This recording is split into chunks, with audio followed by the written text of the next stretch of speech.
jiirkii dahabka ahaa. Sheeko Soomaali. Beri baa waxaa jiray bisado guri qurux badan ku wada nool. Waan gaajoonayaa, cunto ayaan doonayaa. Ray wanaagsan, jiir yaroo macaan waan ku rayn lahaa. Ina mari saaxiib. Haya ina mari, waan gaajoonayaa aniguna. Bisadihii gurigii bay ka baxeen.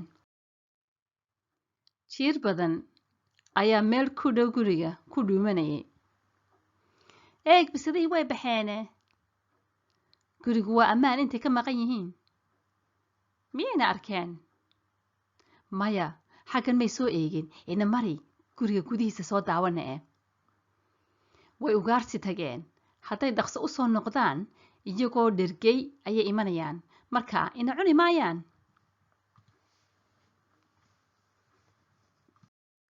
Jiirkii gurigii ayay galeen si ay u soo daawadaan.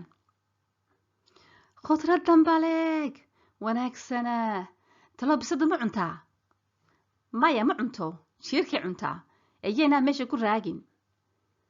Waxaan helay bootaro. Dahabiga ayaa aad u qurux badan. Waan marsanayaa. Jiirkii wuxuu isku eegay muraayad guriga u dhex tiil bisadaha.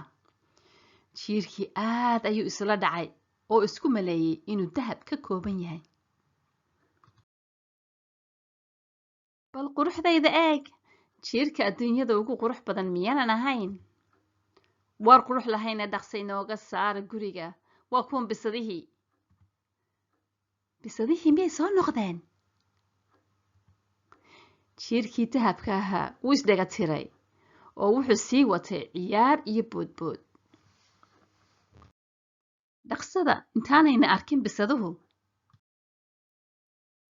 Ma soo hoyanay? Waan gaajoonayaa. Aniguba waan gaajoonayaa. Jiir kaliya maynaan qaban maanta. Waa wareey. Jiir baa guriga inagu sugayay. Bisadihii ayaa u soo galay jiirkii oo isdaawanaya. Bisadoo iska warrama. Jiir qurux badan miyaanan ahayn? Jiir dahaba ayaan ahay. Haa, waad qurux badan tahay. Waar inoo qabta. Halkiibaa bisadihii jiirkii dahabka ahaa eryadeen. Maantoo dhan ayaynu raadinaynay jiir. Inagoo faramaran ayaynu ka soo noqonnay.